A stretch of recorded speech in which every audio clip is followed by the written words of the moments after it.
Okay, Michael, we can go ahead and get started. Thank you, Elizabeth.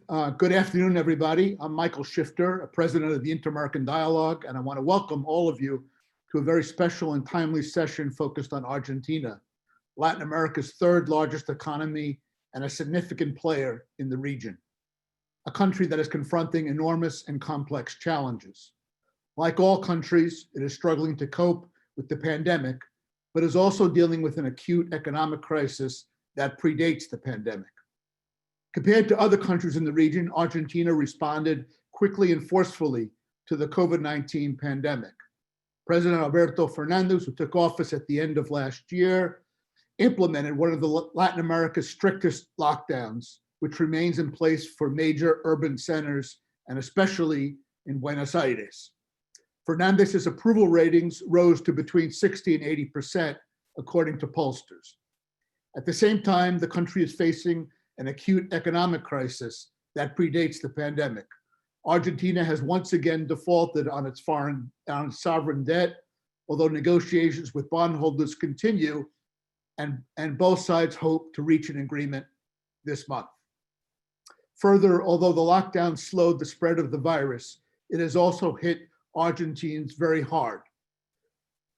Lower income Argentines living in the Buenos Aires area, in the conurbano, with little access to public services and virtually no income during the confinement, are particularly vulnerable to the pandemic and the economic crisis. The government has boosted social welfare spending, but it has limited room for maneuver in a context of high inflation, economic contraction, and high fiscal deficits. According to the IMF, Argentina's GDP is expected to shrink by at least 6% in 2020, deepening a recession that started in 2018. There's no shortage of important questions to explore this afternoon.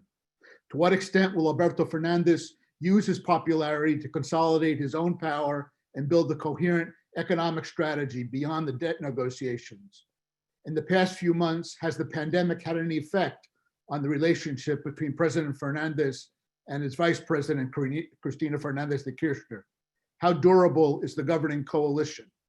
With President Fernández's management of the crisis, is Argentina moving towards overcoming polarization? Have there been coordination between President Fernández and the governor of Buenos Aires, province of Buenos Aires, Kicillof, or the city of Buenos Aires, Larreta? What are the prospects for a successful debt restructuring? Is the government doing enough to alleviate the socioeconomic impact of the lockdown? Should it be doing more? And what is the role of civil society in Buenos Aires's poorest areas? To discuss these and other questions, we're delighted this afternoon to welcome three first-rate, highly respected speakers from Argentina with vast experience in both the academic and policy worlds. I'm especially thrilled because all three also happen to be good friends. Vicky Murillo is the director of the Institute of Latin American Studies and a professor of political science and international relations at Columbia University. She has her doctorate from Harvard University in political science. She's the author of many books. The latest one she co-authored called Understanding Institutional Weakness, Power and Design in Latin American Institutions, published by Cambridge University Press. Alfonso Prat-Gay is the former Minister of the Treasury and former President of the Central Bank of Argentina. He's an economist trained at the University of Pennsylvania, and also he's a member of the Inter-American Dialogue. And Rodrigo Zarazaga is the founder and president of the Institute of Political Leadership. He's also the director of the Center for Research and Social Action and a member of the Seamos Uno Iniciativa. He's a Jesuit priest and he has a doctorate in political science at the University of California at Berkeley. Today's session is just part of a series of virtual events the Dialogue is organizing on the wide-ranging effects of coronavirus in Latin America and the Caribbean. We hope you'll want to stay informed about future sessions by opting into our outreach list on our website, thedialogue.org. We've also published a page dedicated to this topic on our website, thedialogue.org/ COVID-19. It's updated daily with relevant and informed analyses regarding the impact of the coronavirus in the Americas. I've asked our speakers to give brief opening remarks, which will be followed by a question and answer session. Participants can submit questions on Twitter using our hashtag COVID-19 and LATAM. That's COVID-19 and LATAM, or by emailing meetings@thedialogue.org. Before I turn it over to Vicky to get us started, I want to thank Bruno Benetti, a Dialogue Fellow and leading analyst on Argentina, for his support and background research for this event, and also to Irene Stefania for her coordination of the event. With that, let me turn it over to Vicky. Thank you very much, Michael, for the invitation. It's always a pleasure to be at the Dialogue.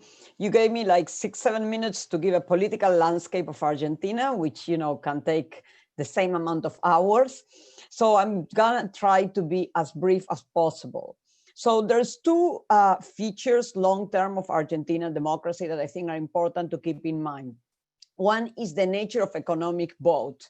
The economy really drives a lot of voting behavior in Argentina. When the economy is doing bad, in general, voters do not like the incumbent. I think it's important to bear that into consideration.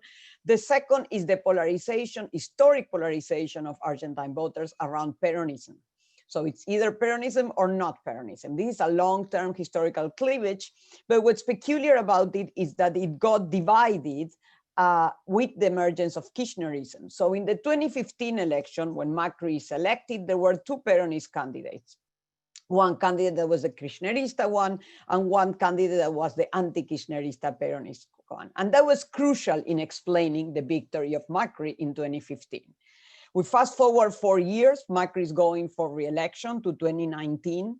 2019 is a year of discontent across the region, not just in Argentina. The economy is not doing well. There is a slowdown. In Argentina, there is already a second year of a recession. So what we expect is the incumbent to lose.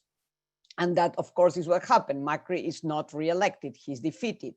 But not only was the economy doing very badly, but also Peronism had a single candidate. So the division that had happened in 2015 doesn't repeat in 2019, to the point that the candidate that was the outside Peronist candidate in 2015 is now part of the incumbent coalition.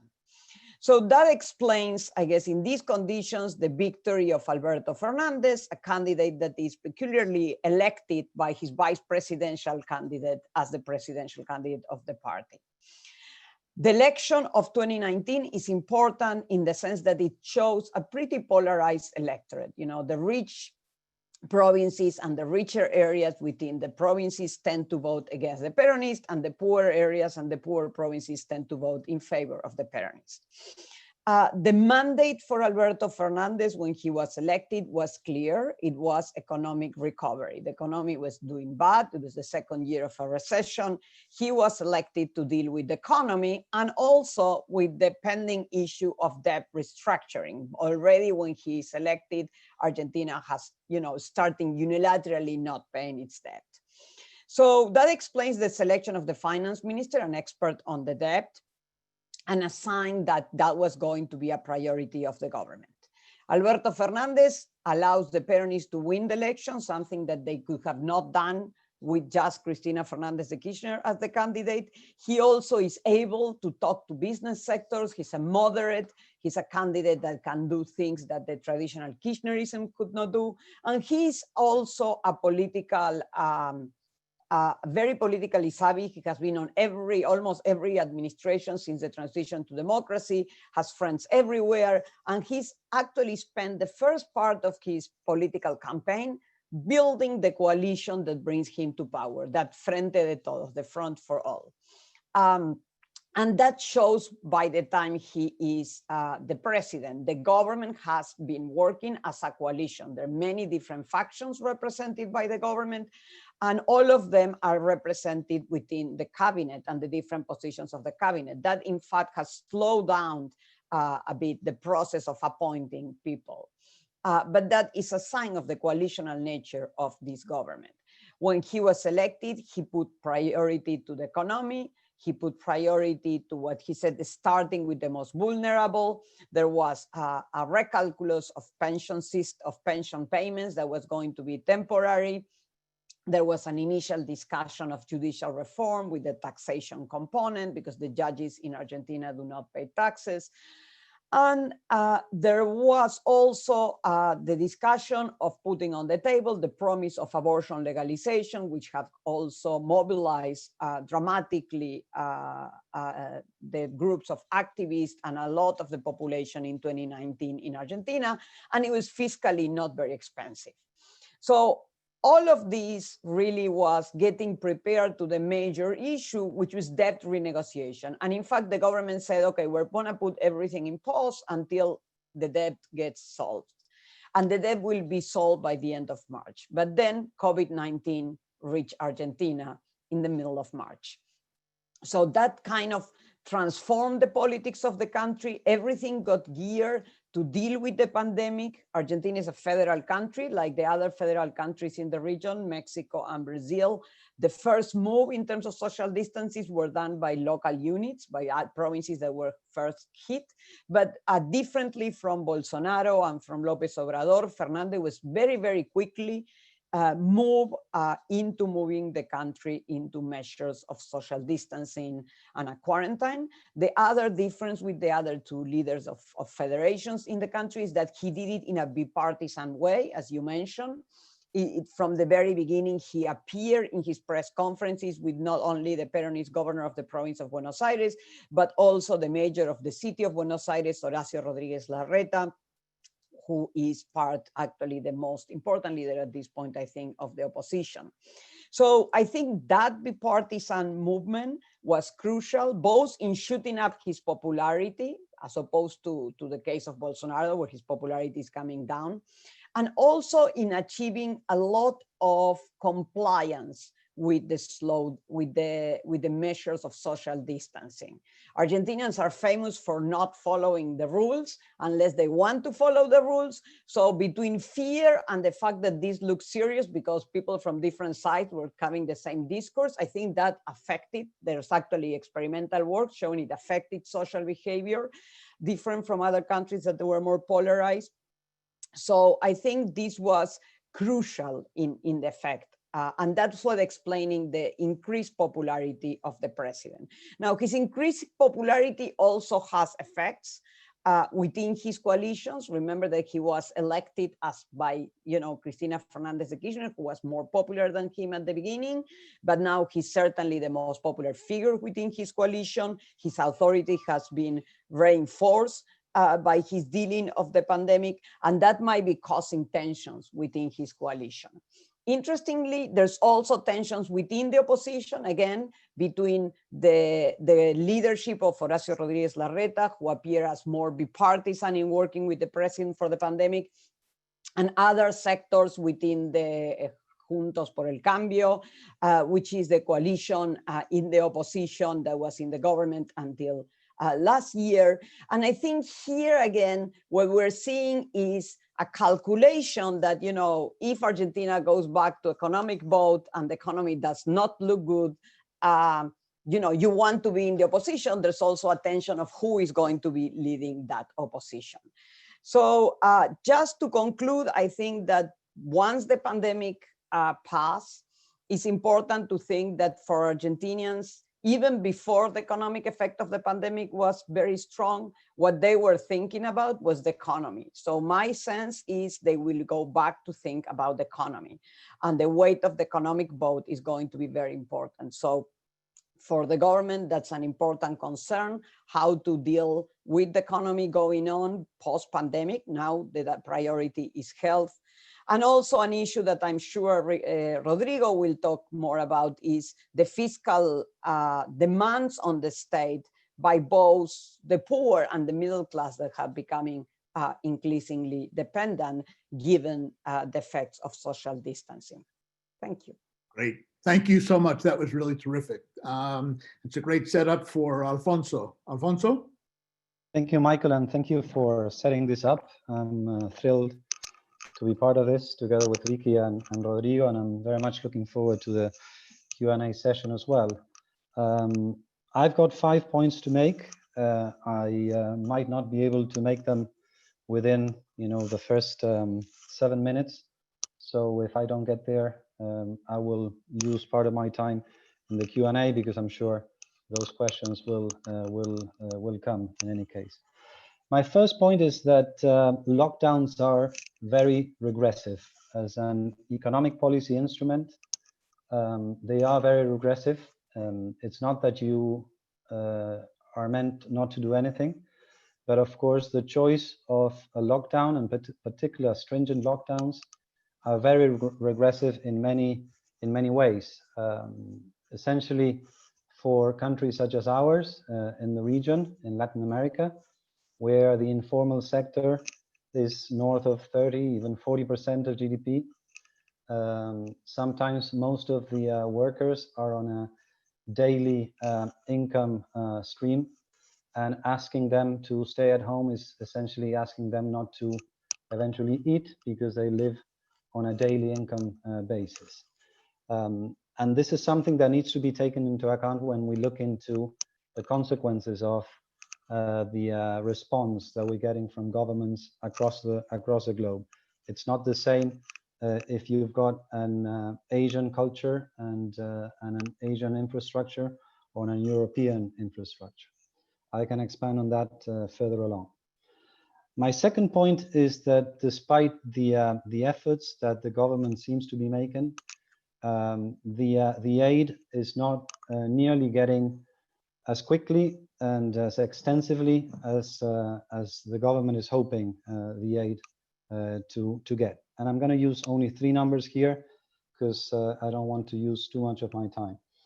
Essentially, we saw a survey by the Catholic University in Argentina, Observatorio de la Deuda Social, and they can show us that during this was conducted in the first week of May, and they found out that in the metropolitan area of the city of Buenos Aires, 75% of those homes considered poor saw their incomes actually falling with respect to the period prior to the quarantine or to the lockdown.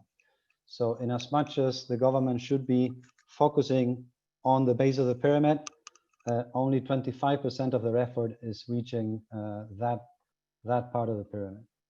Secondly, there's also a survey by the Association of Small and Medium Enterprises. And this is important because part of the alleviation decisions by the government are naturally seeking to be channeled through small and medium-sized companies. Same thing here, 75% of small and medium-sized companies at the end of the last week had not been blessed with any type of support from the state. And finally, there's the emergency income, they call it IFE, Ingreso Familiar de Emergencia, which is a great idea. It's targeted to around 9 million informal workers in Argentina. So far, the government has only been able to reach 6 million of them, and we're already in our third month of lockdown. So essentially, out of 2 months, 18 million such salaries should have been paid, and only 6 million were actually paid. So only 33% of those targeted were actually reached. If you compare, I mean, the expense budgetary-wise, that was roughly $1 billion, and that compares to, if you will, Trump's social programs of more than 200 billion in just 1 month. So we could argue that Trump is a much tougher planero than the Argentine government so far. My third point is that what we are not seeing as of yet, unlike some other places and some other countries, is a roadmap about how we move on and how we move ahead. And here I want to make a few points. The first point is that I believe that it's imperative that the government creates and calls what the president was very interested in doing during the campaign, the social agreement, the Consejo Económico y Social. There's no reason why this should be This should not be implemented, and I think, you know, with the forces of production, you know, the trade unions, the businessmen, opposition, experts from different areas, as we have seen it in many other places along the years, that would be a beautiful tool for, you know, fixing what needs to be fixed and for putting Argentina back on the road again. There are a few other ideas. I think the government is not doing enough with respect to bank guarantees. The government is hoping the banks to lend money to small and medium-sized companies who are not earning a peso. So they should be much more aggressive in providing guarantees such that the banks are able to lend without being worried about their fiduciary responsibility with depositors. I think there should be, there needs to be more to be done in terms of fiscal alleviation, allowing small and medium-sized companies, for instance, to compensate tax credit with tax debits. I think it would be very interesting to think about a special investment vehicle for the government that would deal with checks that are not being paid. The chain of payments is an issue that should be taken more seriously than it's been taken so far. And my final point in this third chapter is that provincial governments and municipal governments are not getting enough aid either, and they're seeing their incomes falling dramatically over the last couple of months, and that's something that will stay with us for the rest of the year. They need to find a way to channel the money throughout you know, the regional and the federal system, which so far has not happened. My fourth point is that the absence of a roadmap is creating some uncertainties, and the uncertainties, as is usually the case, are surfacing in the FX market, in the exchange market. You're all aware that the government is trying to constrain some of the flows that are going through the FX market, with all sorts of constraints already in the commercial element of the balance of payments.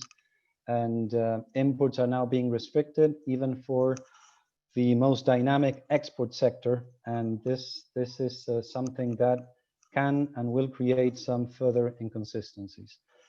Throughout the quarantine, the central bank is losing about $1 billion per month. So 2 billion have already gone, despite the fact that there are very tight capital controls and there's no tourism, of course, and that the trade accounts on goods and services are still in surplus of around $1,500 million per month, 1.5 billion. So essentially the money is flowing elsewhere, and this is creating some sense of urgency that needs to be looked at.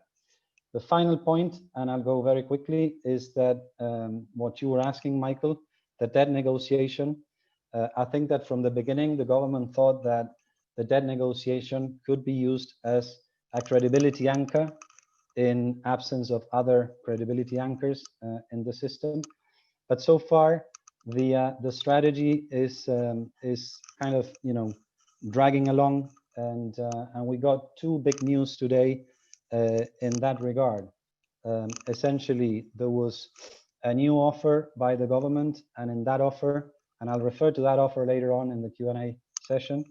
In that offer, the government is now agreeing on paying down the coupons that have already matured, and therefore this creates a timing or a timeline in which no one is too in a rush to sort this thing out. The second piece of news is that today in New York, the committee that decides upon the CDSs has voted 14-0 in favor of declaring Argentina formally in default. And that means that over the next few weeks, those CDSs will be settled. And I'm quite sure that many of the bondholders that are now dealing with Argentina probably own some of those CDSs. So it's in their best interest to wait until they cash those in before they come to a settlement. So essentially, I think right now the uncertainty is all over, mostly because of something that was completely unexpected, like the COVID, but also around the way in which the government is responding to it, not quite reaching out to those they want to reach out, and not as yet, at least providing a roadmap that could create some confidence going forward and that could set the floor for the badly needed recovery over the second half of the year. I'll hand over to Rodrigo there, Michael, and sorry if I took a few more minutes. Thanks. That was great, Alfonso. Rodrigo. Thank you very much, Michael, and the Inter-American Dialogue, not only for this invitation, but also for the opportunity to talk again with friends, Vicky and Alfonso. So Michael asked me to give a brief summary about the social situation in Argentina. And as you already probably know, the numbers in the social realm were already bad before the pandemic. By the end of last year, Argentina had about 35% of the population on the poverty line by the official figure. And above a third of its total workforce were informal workers. And an important issue related to the pandemic is that around 1/3 of the poor in Argentina live in shantytowns. There are about 4,400 shantytowns in the country, a third of them in what we call the conurbano bonaerense, the Great Buenos Aires, which has 40% of the poor of the country in less than 1% of the national territory. In fact, in less than a half a point of the national territory. The Argentine government reacted fast to the pandemic with a harsh lockdown, which I have to admit, I mainly agree. But the pandemic and the lockdown itself worsen and bring to the light these social problems that Argentina has. Let me focus here. There are many aspects in which the situation had worsened. I will mainly focus in three aspects. So far, apparently, we don't know much about this pandemic, but I think that the only thing that we know by certain is that the only weapon that we have to stop the disease is social distance.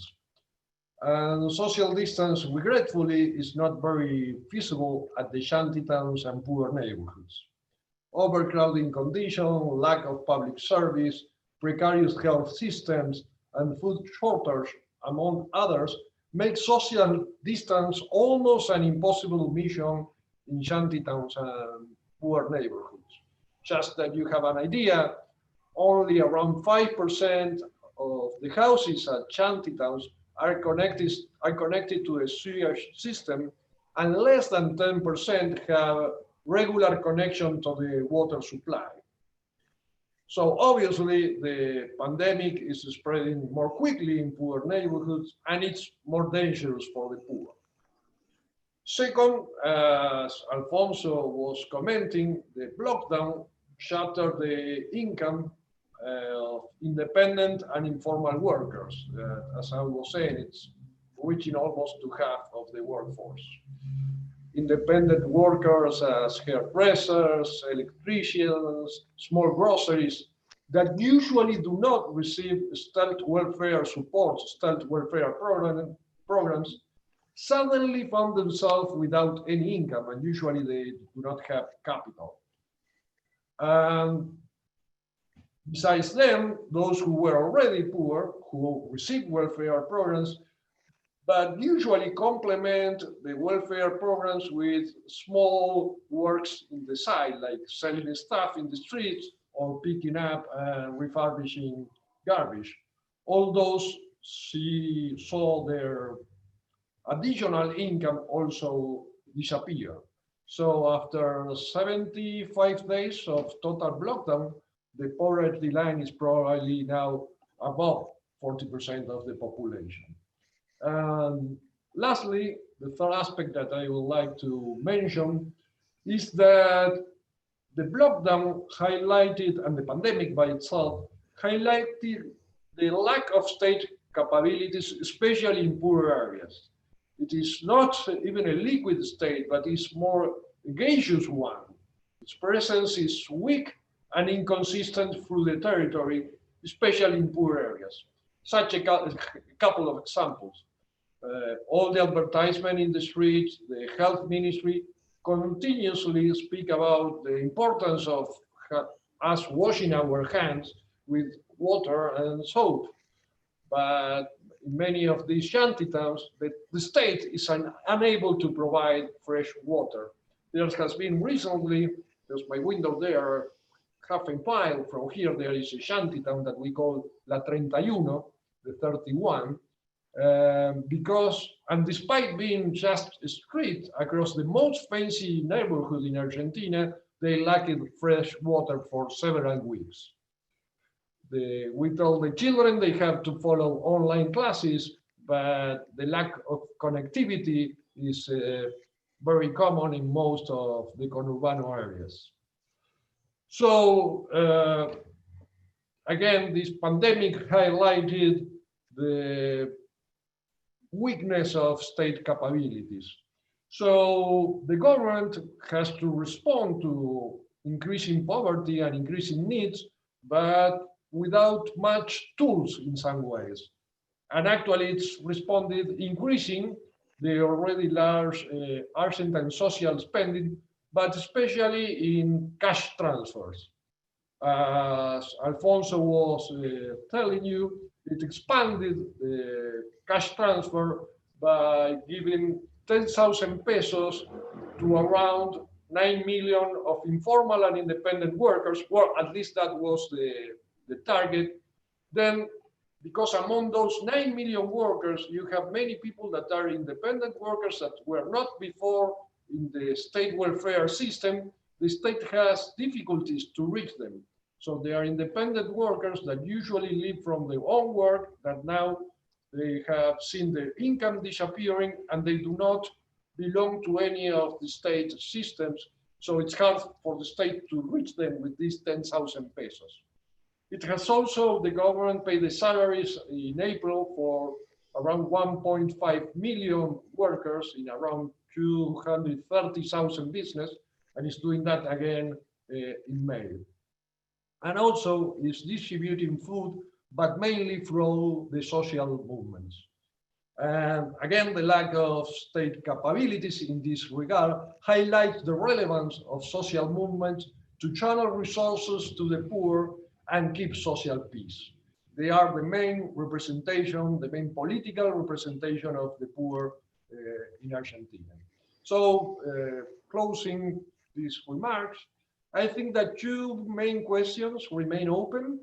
One, in the face of what is going to be at least 80 days strict shutdown and a higher level of poverty, will Argentina keep social peace? And how sustainable is to keep distributing cash transfers through the state and goods through social movements? So I think those are two main questions. For the first one, I will say that, trying to give at least an intuition of answer to these questions, I will say that since 2001, Argentines really fear social unrest, especially when facing a crisis. But so far, we're still enjoying social peace.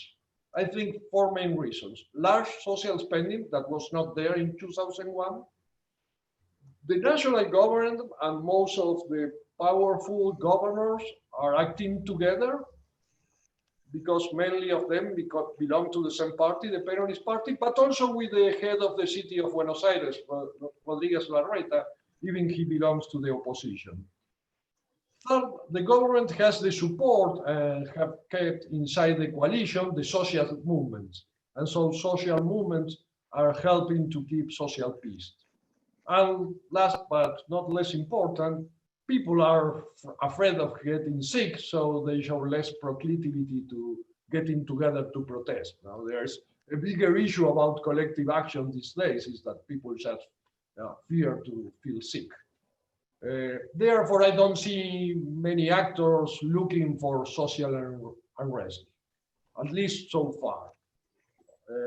About the second question, and closing this presentation, about the sustainability of such peace, the government should probably need to make more efficient the lockdown, differentiating large cities with large concentration of poor and shantytowns and the rest of the country where the pandemic is less threatening for the reasons mentioned before.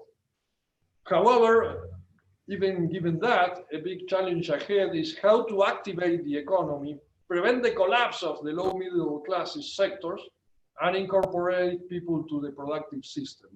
Just transferring cash to the poor does not seem sustainable in the long run if we are going to move to a society with half of the population under the poverty line. And it's not possible to keep social peace without the work of social movements, but the challenge is to incorporate all the social cooperatives that the social movements control in the productive system. We need to explore areas as personal care, construction, textile, where we can incorporate people to the value chain. In 2001, we left about a third of the population out of the system. Many of them are today what we call cartoneros, rubbish pickers, or street vendors represented by social movement.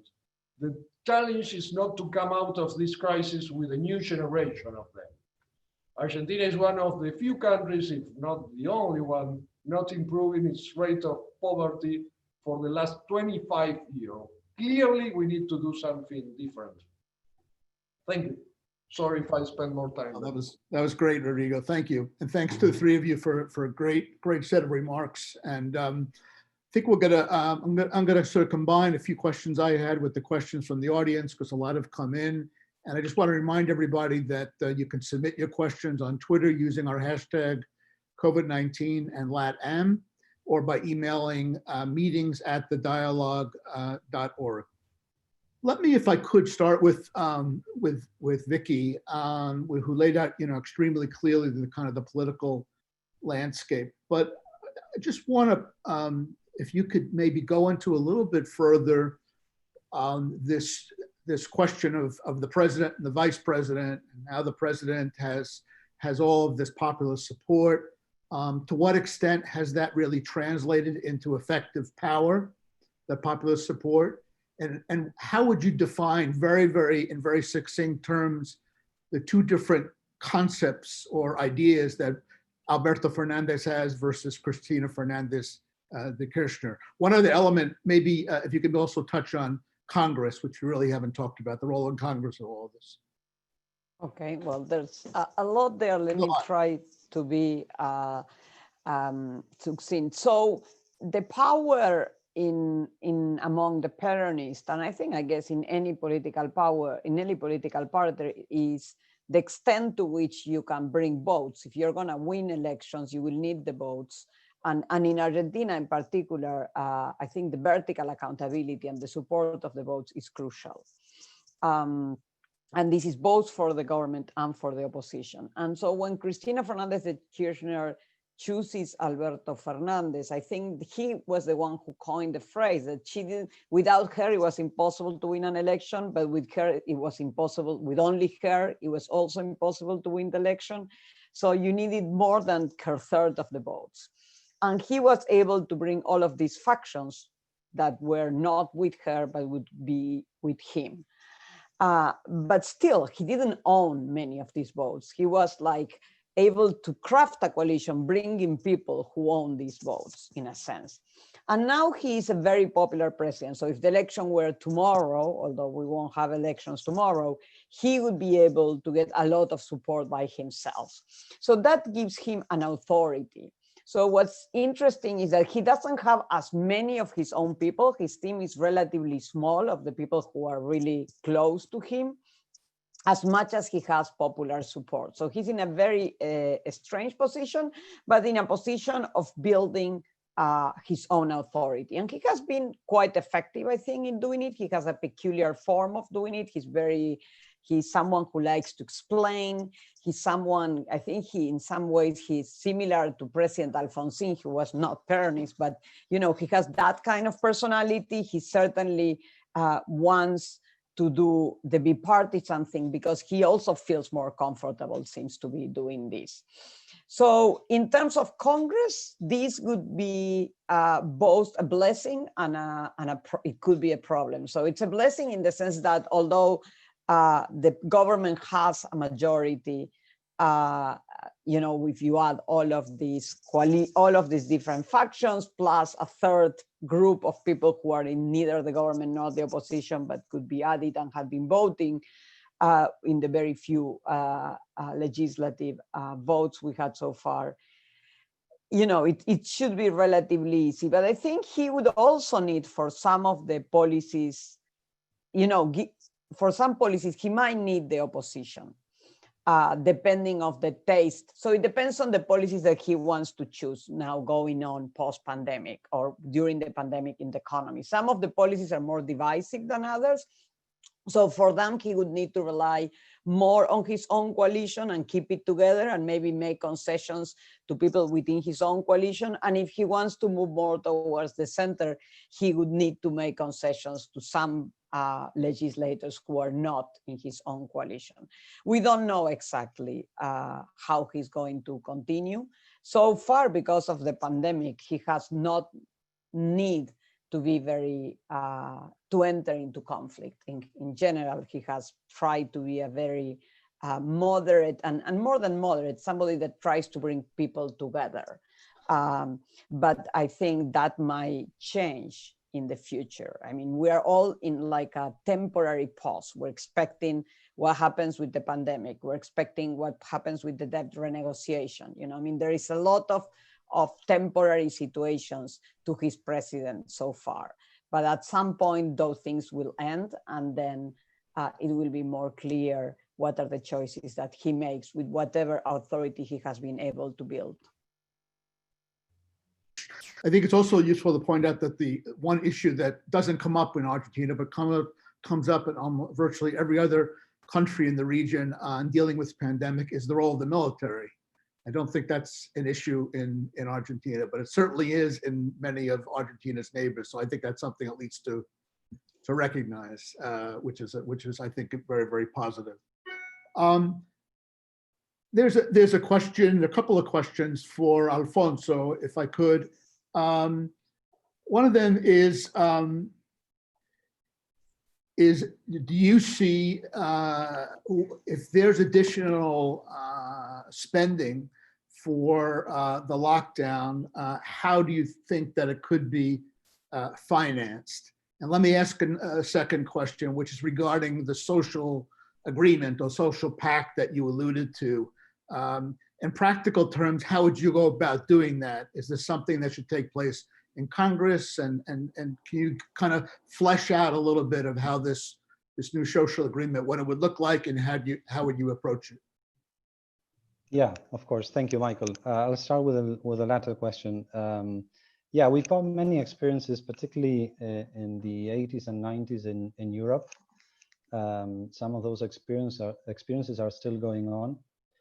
The idea is having an institution under which the different elements of the tensions around income distribution can find a hub, and therefore, you know, reach a diagonal around which everyone agrees on. Not too different from what Rodrigo does privately at his own place with his own asados, bringing people from different, you know, walks of life with different views. And at an institutional level, this would be a body that would respond to Congress. It would be part of Congress, but it would not necessarily be integrated by members of Congress. You would need the fuerzas vivas, you know, the different actors of the economy, social actors and academics and so forth. And the idea of this social body would be to devise long run, medium run, but also short run policies that would make sense, and policies under which probably every member at the table would yield a little bit, but with the hope that if things get started, at the end, everyone will be better off than otherwise. I think one very positive experience is what you saw in the Netherlands during the 90s. There are many things being written along those lines, but essentially this would be a place where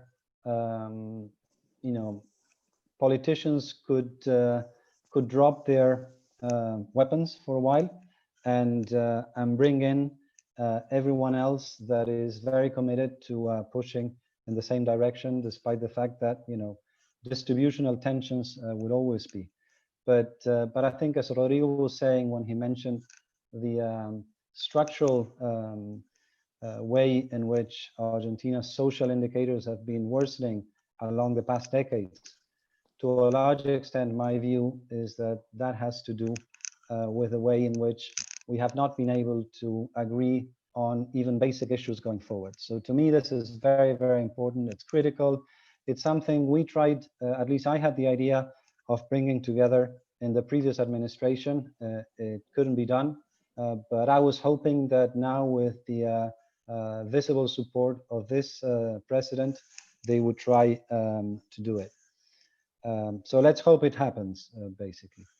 The fiscal question, or the question, more general question about how do countries go about alleviating the economic cost of the lockdowns if they lack A, resources, or B, credit. And in the case of Argentina, unfortunately, we lack both, because we are still in a fiscal deficit, and we haven't got access to the market, at least not in the amounts that the crisis would require. So essentially what's going on right now is that the central bank is printing money. Around half of the resources that the federal government is now cashing in are coming from the central bank.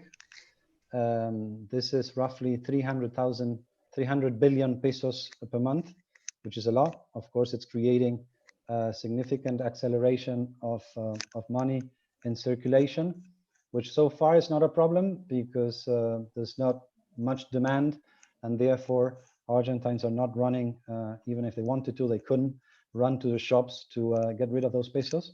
But this is one example of what I was mentioning earlier on.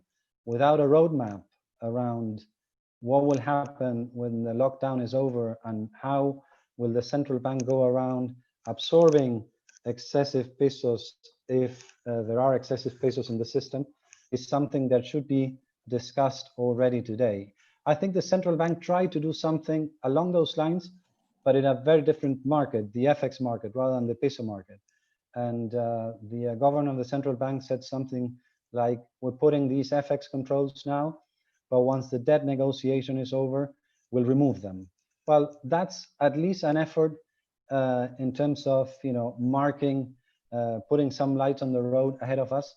I think we need to do a lot more of that, because uncertainty is what will prevent the economy from recovering. And uncertainty is the name of the game for Argentina, probably over the last 50 years. Rodrigo, I want to take you back to your points about social peace, which seems to me really fundamental. And also from a regional perspective, when one looks at Latin America, you hear a lot of commentary that say that Argentina is in a pretty good position precisely because of Peronism, that it's a party that's been able to penetrate. It reaches a lot of social actors, social movements, and I wonder if you could talk a little bit about that today in light of the divisions within Peronism, and also whether you think it's still people still have trust in Peronism. In other words, how does the politics play out at the local level in terms of trying to maintain social peace? Yes, and we have, with Vicky, we have written about this. I think today it's hard to speak about the Peronism. I think you have different Peronism. I think Vicky was pointing out that. And I think especially you have like two big brands, one, if you want, with a more progressive speech, and the other one a more traditional Peronism, where the unions are. Roughly, you can say that you have the mediators, the political mediators in one Peronism are mainly the unions, and in the other one, the social movements. And when Cristina made this kind of very strategic play of running as a vice president and putting Alberto Fernández as president, she was able to unite by above what was divided in the territory, what it was divided down. Being said that, I think we cannot speak just of one Peronist. Even the vice president of Macri was a Peronist, still being, Pichetto. So there were Peronists everywhere. As the General Perón said, everybody is Peronist. Being said that, I think the difference with other countries as Chile is that in Argentina you still have political mediation to the poor and to the territory. With the workers, blue-collar workers, formal workers, the unions still being pretty powerful, not as they used to be, but still being powerful. And to the poor, informal workers, more people in shantytowns, you have the social movements. In both groups, unions and social movements, the predominant party will be the Peronist, but not strictly. They could also belong to the left or to other groups. But I think those mediations help the government, help the state to keep social peace, because you have how to reach different groups through these different social mediations, mainly social movements and unions. Thank you very much. We have a few questions from our participants about the pandemic itself and how you can account for the fact that Argentina, compared to Brazil certainly, but also Chile, is looking pretty good in terms of those who have been infected and who have died. And can you sort of any of you shed some light on that? And also, there's a related question about the reliability of the information, whether testing information, infection information is something that's reliable, or is there are there questions about it? Would like to take that. I can take that. Okay. So the reliability of testing, as we very well know in the United States, is always problematic. You know, I lived in New York. I was sick. I couldn't be tested. There was no test available in March here. So that was said, fine.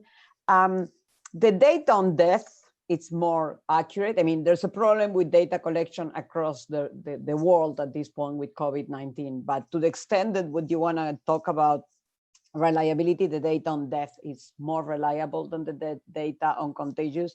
And I think Argentina fares better than Brazil and Chile and Peru and even Colombia or Ecuador in those measures as well. Here, I think there is something that the government did well, and we are really not hit the height of the pandemic. So we don't know. I mean, this is, we are like in March in the United States. Really, we haven't hit the height of the pandemic in any country, I think, of Latin America.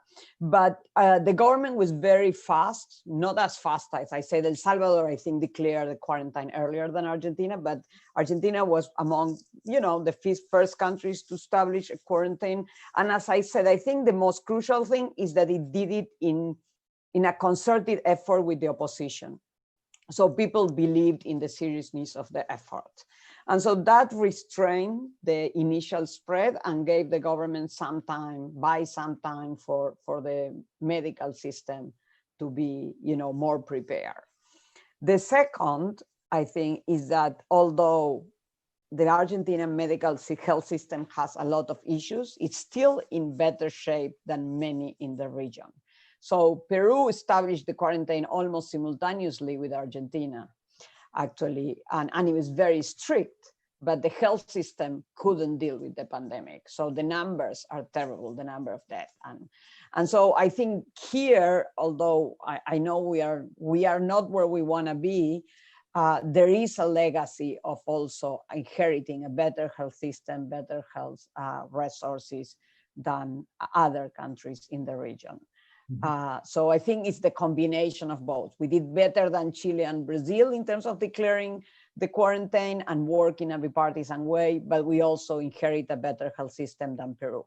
And yet we haven't reached the height of it. So we will see where we end up. But I think my expectation is that we still do better than those countries. Great, thank you.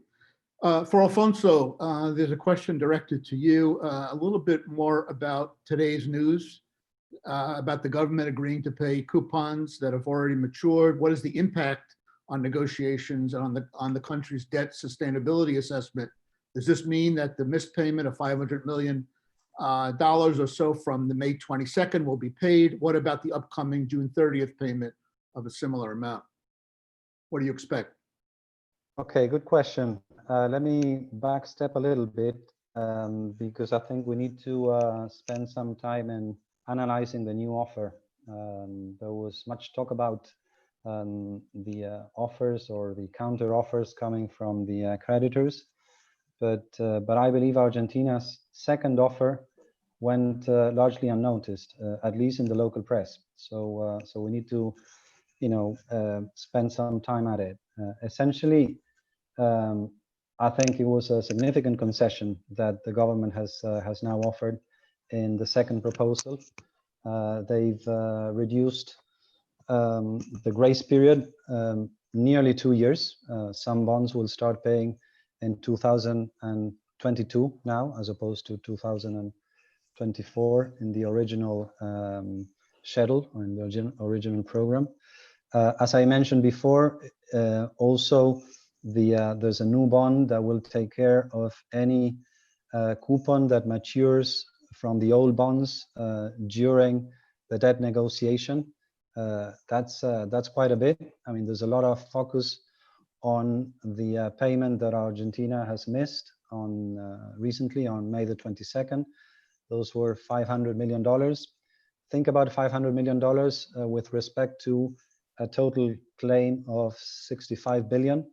So we're only through that, we're talking about an improvement of nearly 3/4 of a point on the value of the offer.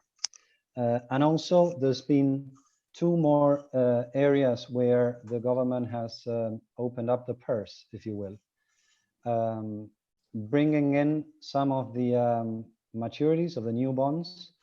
So right now, in fact, when you look at the average maturity of the new bonds, it's actually coming in lower than the average maturity of the old bonds, which is something you were not going to expect, but it's actually happening. And also on the capital, on the principal haircut dimension, they've reduced the haircut, and also by recognizing the interest on the old bonds in the form of a new bond, that means that the principal actually goes up, and you will have to go through the numbers, and it will depend on the different the menu and the different decisions that the creditors make when and do they make the decision. But it seems to me that the capital haircut is almost nil at this stage with the new proposal, which leads me to two more thoughts. One's got to do with something I think the person who put this question forward was pointing out to, which is today we had a document from the IMF. Again, very odd timing. The IMF came out and said, we've taken a look at the new proposal, and depending on whether we use our forecast of access to the market, of Argentina's access to the market, or whether we use Argentina's new forecast of access to the market. The proposal is actually on the verge of not meeting the parameters that we set forth in their technical note a couple of months ago. So essentially what the fund is saying is Argentina has offered pretty much what they could offer, and don't expect that Argentina can do anything else on that regard. And that sets the tone for the upcoming negotiation, and also reminds us of how dangerous it is for the debtor to be waving around proposals without an actual agreement behind them, because that puts you in a path where the creditors might force you into yet another proposal, and therefore if you end up closing a deal, the deal is more costly than what it could have been otherwise. And the other thought that I have is that if eventually the debt deal comes with almost no principal haircut, it begs the question of how unsustainable the debt was in the first place, because this was something that the running presidential candidate made a point very strong during the campaign. So you would have thought that if the debt had actually exploded during the previous years, that would have been consistent with a proposal where the principal haircut would have been different from zero. So this is also something that will have to be explained whenever the deal is done and the minister goes to Congress to explain it, because he will have to do that. Great, thank you. I want to ask a final question from one of our participants, and I'd like to direct it to Rodrigo first, but then if Vicky or Alfonso would like to comment, feel free. The question is from a Venezuelan, but a Venezuelan who lives in Argentina. And this person talks that there's a big concern in Argentina that that the countries could follow the steps of Venezuela. What's your reaction to that observation? Rodrigo? Who are them flying all the way here to find the same? No, I hope it's not working that way, because I will start to blame them. They brought. So, no, I think here again I will agree with Alfonso that it's very important that we have a table in Argentina where we can agree having a north, and that we need all the productive forces, the unions, the social movements in that table, and I still believe in that is possible, and that is going to happen. I am optimistic also about the debt, because for what Alfonso had said, well, since December up to now, I think we have already paid more than $4 billion. And so I think that's a sign of a goodwill, and that at the end of the day, you want to arrange this. Nobody pays such amount of money if you are thinking to default. So because I still believe in that table, I still think we will solve this debt issue. I don't see things, and again, because of all these actors, I don't see Argentina going into the direction of a political system close to that of Venezuela. I think many times there's just this paranoia where certain circles do not speak to the other side, and where we have this big gap increasing. But I don't see a political project like that being feasible in Argentina. Great. Yes, if I Vicky? might, sorry, I agree with Rodrigo. I mean, I think political scientists spend a lot of time classifying democracies, and there's plenty of codes going around. Nobody I've ever seen classifies the Argentine democracy at risk, none of the international codings. And all of the problems that Venezuela have, like you pointed, the military are not interested in power in Argentina. The military are running the show in Venezuela. There is freedom of press and a lot of criticism in Argentina. That's actually not happening at all in Venezuela. In the case of the elections, the losers of both parties have accepted losing elections very gracefully and transfer power to the other party. We have, Congress that there's different parties. The different parties negotiate with each other, both under the Macri administration and under the current administration that has been very short. The provinces have, governments of different parties. I don't see any of the problems of Venezuela in Argentina by any of the standard political science measures. And in fact, the fact that in Argentina and in most countries of the region, there's at this point restrictions on movement of people, these social distancing rules, and they were in New York, and I still have lockdown rules as well. That's common of democracies under emergency. It's only problematic when these rules are used for other ends. So if you have these rules for an emergency, be it health or wars, you use it exactly for the emergency, this is fine.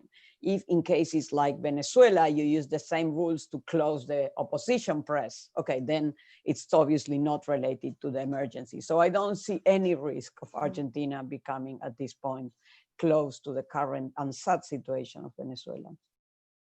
Great, thank you. Well, Alfonso, you want to say something? Yeah, I mean, I wish I could be as optimistic as Vicky and Rodrigo on this one. I hear them, and I know there are many differences, but that doesn't mean that there's no risk. In particular, when you look at the ruling coalition, neither the vice president, but also nor the president has ever put forth any strong condemnation about what's going on in Venezuela right now and for a number of years. So we haven't as of yet seen a statement by the ruling coalition that they despise the way in which democracy or lack thereof is being run in Venezuela. And in fact, every now and then, quite the opposite. They come up with a view that some of the policies that are being put in place in Venezuela are not entirely out of the box, and that they wouldn't mind actually putting forth eventually. So I think we need to take heed of what just Rodrigo on the social tissue front and Victoria on the institutional front have mentioned.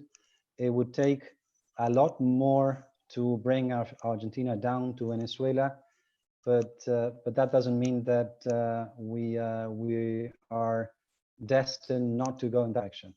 And I think this is where what we discussed already about the social pact, the social agreement, and anything that could reinforce the institutions going forward is if we see that happening, I would be moving more closer to the optimistic front just stated by Rodrigo and Vicky. Some elements of the judiciary system lately do not make me that optimistic, Michael. And I think this is something that we should all put our lens very closely on, not just inside of Argentina, but also outside of Argentina. I don't think the region can afford to get another even similar Venezuela down the road. And this is where institutions like the Inter-American Dialogue and the dialogue we're having right now between different actors is something that could reinforce the optimistic view of Rodrigo and Vicky. In order not to get there, I think there's a lot of work still to be done. Thank you. Well, you've given us our marching orders, Alfonso. So thank you for that. And I just want to express my gratitude to my three good friends, Vicky, Alfonso, and Rodrigo, and really for sharing their expertise and their insights and knowledge with us today, and for taking time from their busy schedules to engage in this important conversation. We'll be watching and following closely what happens with negotiations with creditors, the political dynamics, sustainability of social policies, social peace in Argentina, and a lot of other factors. We certainly have learned that the situation is very complex and uncertain, but we certainly hope that it will go in a more positive, optimistic direction. I want to thank all of our participants who tuned in and submitted questions. I'm sorry I wasn't able to get to all of them. We hope you'll join us at our next event of the COVID-19 series. Once again, be sure to visit our new webpage at the dialogue/COVID-19 for updates. And most of all, please stay well and healthy, and everybody take good care. Thank you very much. Thank you so much, Thank Michael. you. Michael. Bye.